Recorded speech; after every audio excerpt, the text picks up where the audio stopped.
السلام علیکم قدرمنو کتونکو خبرې اترې به نن په دې ویډیو کې مونږ د عثمان خیل قام په یوه اهمه مسله باندې او په اهم ایشو باندې خبرې کوو او هغه د مومند ډیم مومند ډیم د دغې په تاریخ باندې لږې خبرې به کوم خو په دې ویډیو کې به په خصوصي توګه باندې زه نن تاسو سره خبرې کوم چې مومند ډیم په دې باندې کار هغه روان دی خو د دغې مومند ډیم په نوم باندې د عثمان خیل قام تحفظات دي او د دې سره سره عثمان خیل قام د دې ډیم په هکله باندې د حکومت نه څه غوښتنې لري وخت په وخت باندې د دې دپاره احتجاجونه هم شوي دي او یو ځل بیا عثمان خیل قام چې دی نو هغوی څه مطالبې مخې ته راغلي دي په هغې باندې به خبرې اترې کوو د دغې مشرانو سره به هم ستاسو خبرې کوو چې هغوی د دې ډیم په هکله باندې څه تحفظات لري څه مطالبې او څه غوښتنې لري لږ شانتې مومند ډیم په هکله باندې که زه تاسو ته ووایم نو دا مومند ډیم په کال 2019 د مۍ په میاشت کې موجوده وزیر اعظم عمران خان او پخواني چیف جسټس ثاقب نثار هغوی په مشترکه توګه باندې د دې ډیم د بنیاد تیږه چې ده نو هغه کېښودل او د دې پرانیستو شو په دې باندې کار هغه شروع کړی شو تاسو ته به دغه هم وایو چې کوم سرکاري کاغذونه دي نو د هغې مطابق کال 2024 یعنې 2024 پورې په دې ډیم باندې به کار چې دی نو هغه سرته ورسي او دا ډیم چې دی دا په دریای سوات باندې جوړیږي دا ډیم چې دی دا د مومند منډې نه واخلی تر دغه شانتې د ملکڼ او د باجوړ کم بارډر چې دی سیند غاړه یا ارنګ برنګ ویلی کېږي چې هغې پورې به دا اوبه راډب کېږي په دې ډیم باندې د عثمان خیل قام چې په هغې کې د ملکڼ عثمان خیل دی د باجوړ او دغه شانتې د مومندو کم عثمان خیل قام دی نو د هغوی د دې په نوم باندې تحفظات دی او د دې سره سره د مراتو په هکله باندې هم چې دی نو د هغوی څه مطالبې دي د هغوی سره مو خبرې چې دی نو هغه به هم کوو خو لږ شانتې تاسو ته به دا هم وایو چې عثمان خیل قام د هغوی د مشرانو دا وینا ده چې دا ډیم یوازې صرف د مومند کې نه بلکې د دغې مشرانو مطابق د تقریبا لسکم 100% یعنې 90% علاقه چې ده نو هغه به په دې کې د عثمان خیلو ځمکه راځي او د دوی ځمکو ته د دوی علاقو ته چې دی نو د دې نه چې دی دغه به پکې راګیرې شي هم په دغه وجه باندې عثمان خیل قام کوم مشران دي نو هغوی دغه غوښتنه کړې ده چې د دې ډیم نوم چې دی نو دا دی عثمان خیل مومند ډیم چې دی نو دا دی کېښودی شي دې سره سره دوی د دې دپاره دا مطالبه هم کړې ده چې د دې ډیم کې دی د عثمان خیل قام دپاره کوټه چې ده دا د هم مقرر کړی شي دغه د عثمان خیل قام چې کوم مشران دي نو هغوی دا موقف هم لري چې چونکې په دې کې ځمکه چې ده نو هغه زیاته به د عثمان خیلو راځي په دې وجه باندې د دې رایلټي ده چې کوم نور مرات دي نو د هغې دپاره دی د هغې په هکله دی د دوی سره لیکلو کړی شي او د دوی دغه غوښتنې دی هغه دی مکمل کړی شي خبرې مو کړې دي د عثمان خیل قام د یو مشر سیاسي مبارز او دغه تحریک کې چې دی نو هغوی هم وړاندې دي او وخت په وخت باندې په مختلفو مسلو باندې چې دی نو اواز هغه پورته کړی دی فضل غني کاکا د چا تعلق چې د ملکڼ مینې سره دی هغوی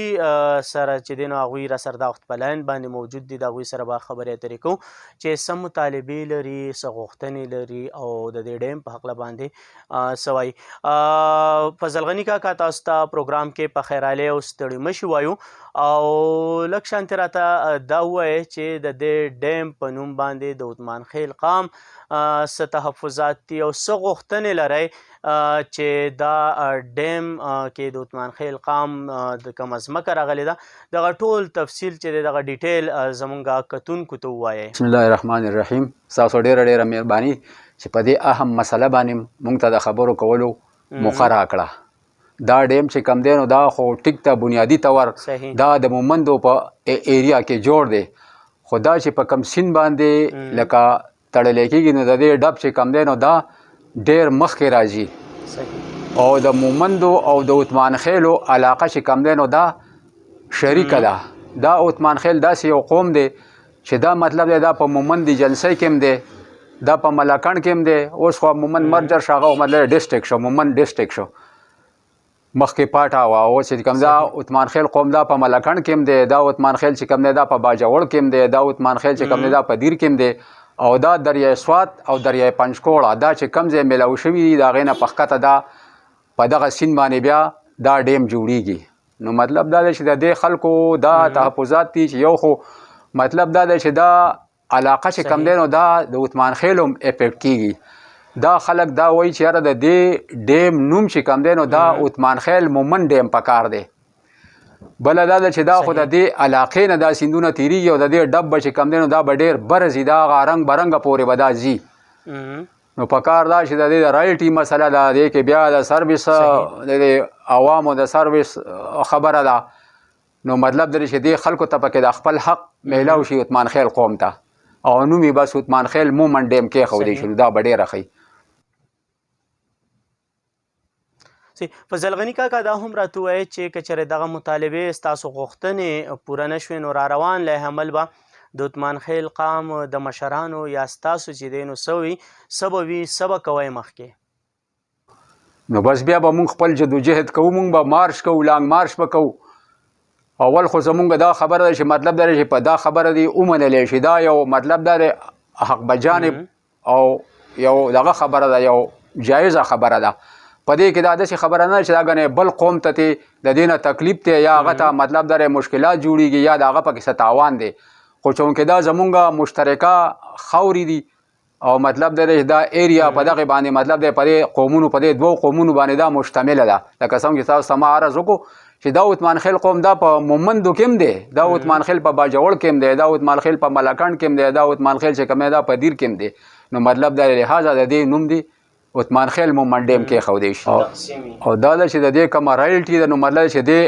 خلکو له دې عثمان خیلو له پکې خپل حق چې کوم دی نو ورکړی شي. ولې چې د دوی علاقه مطلب دی دا به افیکټ کېږي، دا سیم تور او سو دا مسلې به را پیدا کېږي وروستو بیا.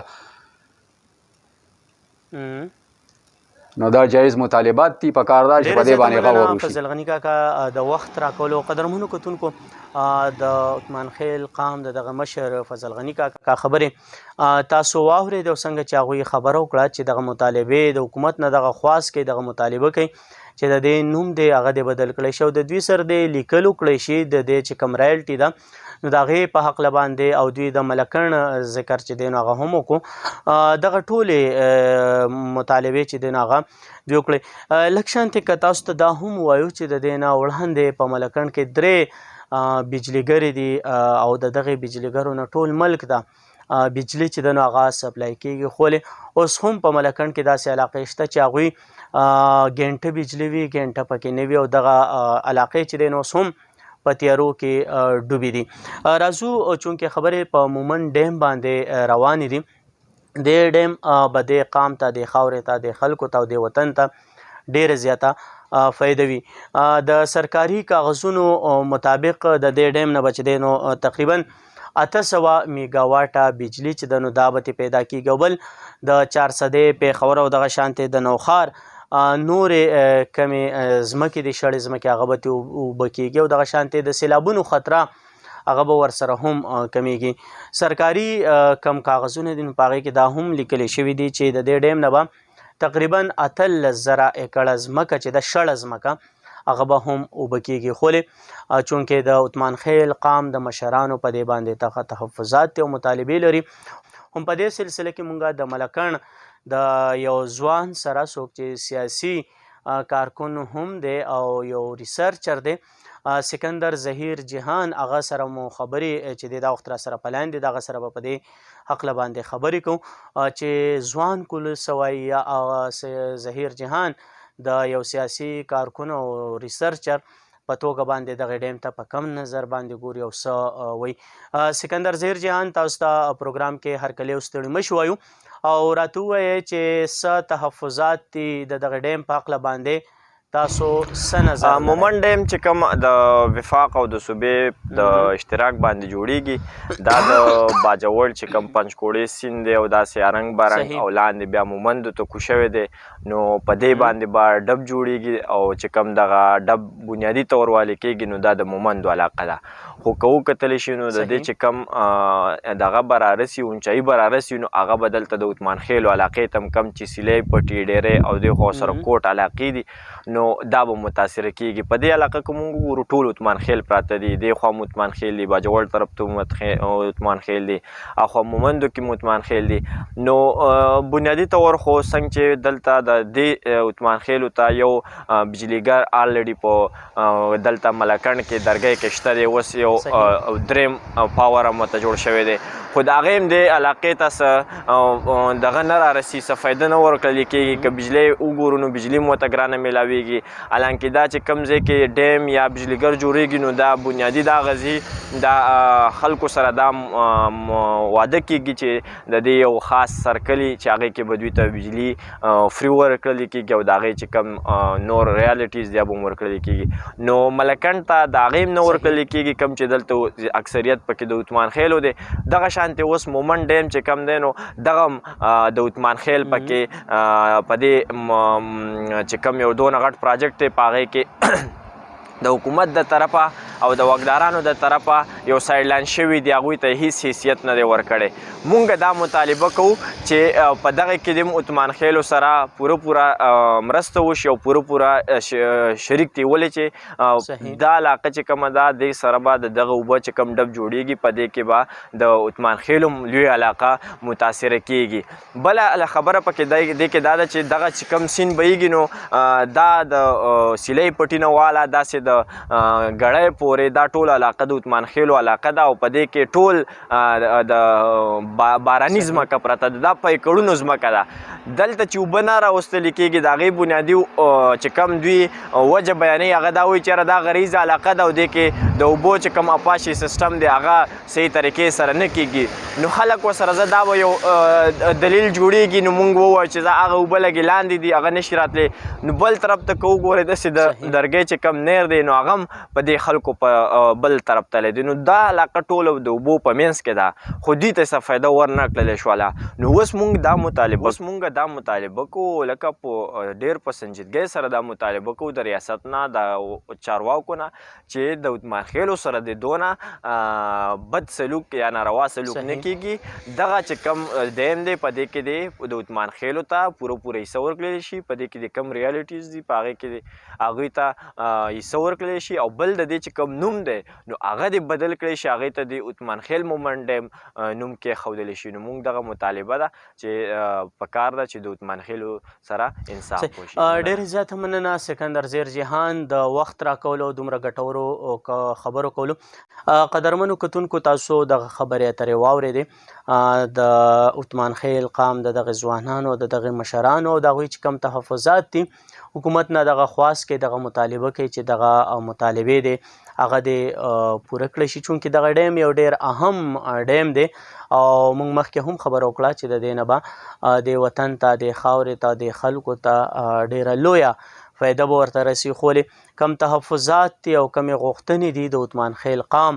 باید هغه د پوره کړی شي. لږ شانتې که تاسو ته دا هم وایو چې د پاکستان جوړېدو نه را په دې خوا تر اوسه پورې په دې ملک کې دوه لوی ډیمونه چې دي نو هغه جوړ شوي دي، صرف دوه ډیمونه چې دي نو لوی هغه جوړ شوي دي. یو په هغې کې منګلا ډیم دی او بل توربیلا ډیم دی. د دغې دواړو ډیمونو نه د دې ملک د اوبو کمې او دغه شانتې د بجلۍ کمې چې دی نو هغه ترې پوره کېږي او هم په دې وجه باندې دا دریم لوی ډیم مومند ډیم کوم چې په سرکاري کاغذونو کې مومند ډیم باندې یاد کړی شوی دی نو دې ډیم اهمیت هغه نور هم سیوا کېږي. خو کم اتمان خیل قام د مومند د اتمان خیل دی، ملکنډ اتمان خیل دی او بیا خاص کر د کوټ منظري بابا کم خلک دی نو د دې دغه غوښتنې چې دي دا د پوره کړی شي او حکومت دې سره کښېني د دوی ته کم تحفظات دي نو هغه د هم چې دی نو هغه د حل کړی شي. دوی کم د مراتو خبره کوي، رایلټي خبره کوي، د کوټې خبره کوي، باید په دې باندې چې دی نو حکومت په سنجیدګۍ سره چې دی نو هغه د دې نوټس واخلي او د دغه ځای د خلکو کومه مطالبه ده او کومه وینا ده د دغه ځای د خلکو چې لس کم 100% علاقه هغه تقریبا د عثمان خیلو به راځي، باید د دغې قام سره کینی او دغه خبرې چې دی نو هغه وکړی شي او دغه مسله هغه